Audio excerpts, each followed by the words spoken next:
What's going on, guys? Hope you're doing amazing today. So today I'll be showing you some tools that you could use as an NFT trader if you're looking to do this full time, or if you're already doing this and you want to have a slight advantage. So there's a lot of people out here who use different bots and extensions, and they have so much advantage over you. But to stay on top of this, I'll be showing you what tools you could use to be better, even if it's by 1%. So please make sure you like and you subscribe before we get started. Let's go. So guys, the first thing I'll be using is calendars. So these calendars actually monitor which projects are coming out next, which ones to mint next, when the pre-sales are happening. So the first calendar that we're looking at is nftcalendar.io.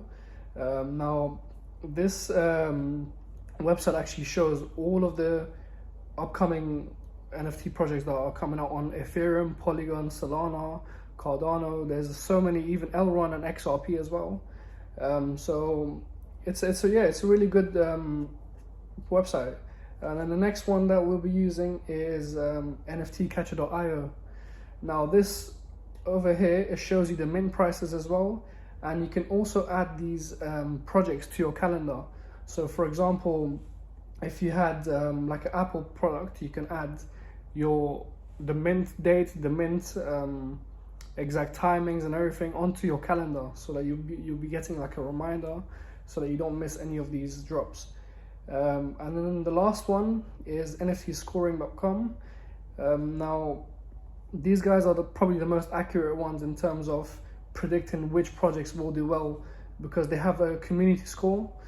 For every project, it shows exactly how many Discord members they have, how many follows on Twitter. So Twitter is a very, very important platform to find out which projects could be potentially, a rug pull, or even like a amazing project. So for example, let's look at this project called Arcade.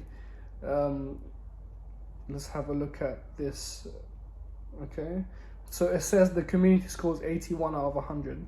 So there's like a scoring system where you can upvote or downvote every project, and then the ones with the highest upvotes come up first, so that we can see which projects could potentially do really well. So yeah, it shows exactly the growth of the Twitter, so that there's a lot of projects out here that they buy followers, they buy Discord members and stuff, like really sketchy projects, mostly rug pulls. So it shows exactly the growth of the accounts and how many followers they gain over how long, which is really useful. So yeah, that's it for the calendars. So guys, the next set of tools I'll be using is Rarity tools, and these tools tell you the rarity as soon as these collections are revealed. So I use 4 different websites. The reason is because not all of them update at the same time. So one may be like faster than the other. Some may be able to fetch the metadata quicker than the other. And not all of them list the projects straight away. Sometimes it takes like a couple of days even. So I use 4 of them, one being rarity.tools. Now this website here, it's actually a really good website. It tells you all about the project. So let's say we were to look at Bored Ape, for example. I'll show you how it works. Now you can type in the ID here, and what you can do is, let's say 6969, okay? You can see the rarity score, which is a score given based on the traits that the NFT has. So now you could compare this to other NFTs as well. So if I was to look at this one, for example, this has a rarity score of 364. Now to find the most rarest one for good value as well, you could see that. So it's the buy now prices. So for example, 150 ETH, and max rank would be, let's say 2000, okay, or even 1000. We could find the rarest ones for just under 150 ETH. So now there's like 7 of them, and you can take a look. So it'll tell you the rarity score 209.77, and it tells you how many traits it has. So 4 traits. You could compare it to the other ones. So yeah, it's really good. shows you pretty much everything about the project, the volume, the owners and stuff. So the next website we'll be using is Rarity Sniper. Now Rarity Sniper is probably the fastest one. This one and the website I'm going to show you next. So let's say we were to look at Azuki, okay? It's pretty much the same as Rarity.tools, but it's just a bit better because you can buy it on OpenSea straight away. So there's a link, as you can see, it says buy 500 ETH. It directs you straight away to OpenSea so that you don't miss out on the project. So yeah, it does the same thing as Rarity.tools, and some of them are not always accurate. So you have to be careful. You have to check the Discord which website is the best one to use. So the next website is Rarity Sniffer. Now Rarity Sniffer is probably the best one and the fastest one out of all of them. Let's look at Azuki here as well. Yeah, see, I don't know if it has all the projects. Sometimes it doesn't, but for the smaller projects, for the newer projects, Rarity Sniffer is probably the best one to use. So look guys, I can buy it now on the website.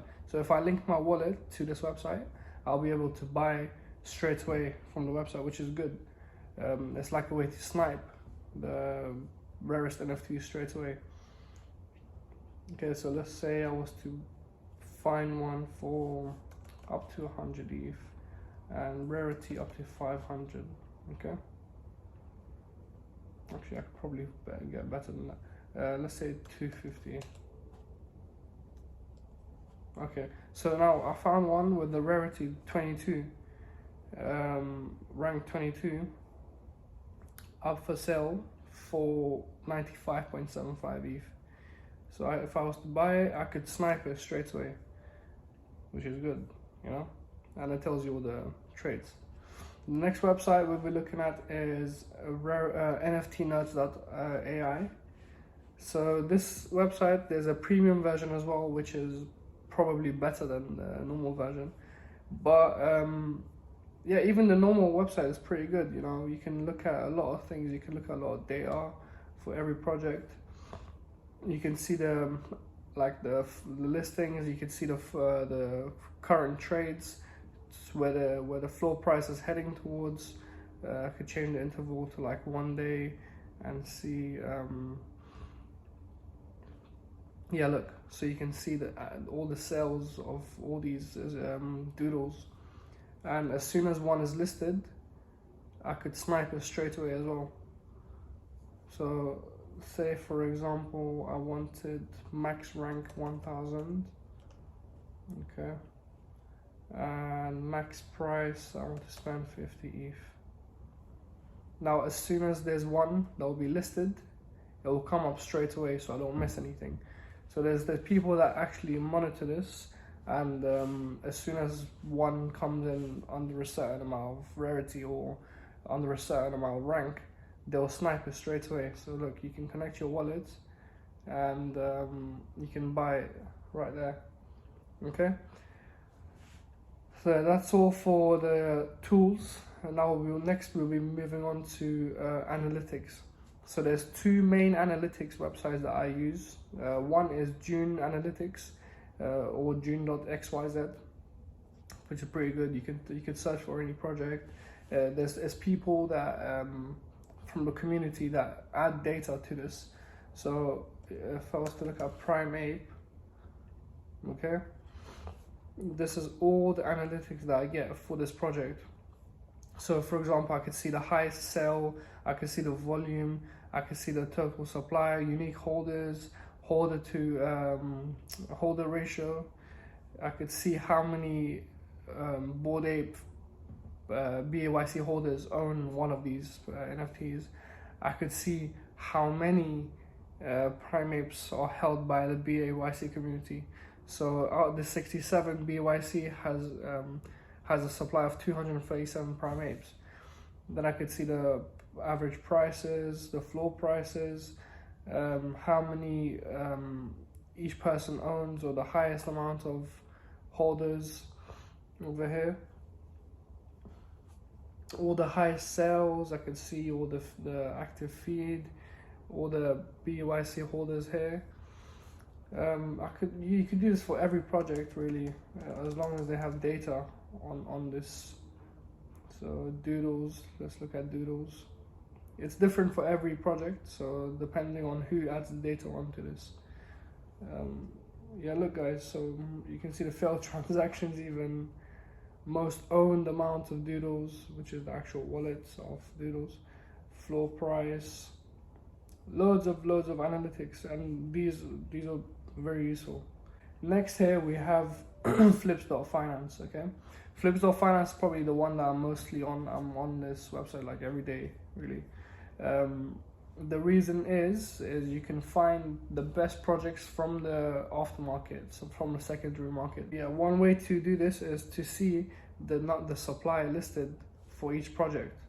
So if you look here, 7-day listing change, so 43 of these blocks have been taken off the market for the past week, and this like heavily reflects on the price. So what I do is I go here, look at the supply list, delistings, and you could see all the projects that could potentially pop off. So Azuki, for example, look at this, 157 were delisted, and look at the price, almost 28 ETH. What else? Invisible Friends. Oops, lost it. Yeah, Invisible Friends, look at this. 13 was delisted, rise of 3%. Muri, 57 was delisted, and it went up by 20%. So I try to find some projects that have staking as well, for example. So again, look at the supply listed, and the ones with the least supply are staking based NFTs. So if you want to earn some passive income on holding your NFTs, that's how you find them. That's how you find these projects. So that's one other way. And yeah, you could look at the floor prices. There's a lot of analytics that they give you. So let's actually look at one of these things. Yeah. So look at this. This is the average floor price, so it gives you a proper accurate chart, better than OpenSea, and the number of NFTs listed as well. So look how it's going down gradually. For me, that's causing a supply shock. So yeah, no financial advice, but this is what I use. You can look at the mint price, the royalties, how much revenue they're looking to earn this year. And these are all the projects with their expected total revenues from sales, from the royalties and the mint. So these are all from the mint, and these are all from the sales. And these are the projects with the highest rank. They have the most. So they've made the most money from selling these NFTs. The most profitable companies, NFT companies. Guys, if you found this video helpful, give me a thumbs up, and make sure to subscribe as well to never miss any more useful content that I'll be dropping related to NFTs and crypto. So yeah, I'll catch you guys soon. Peace.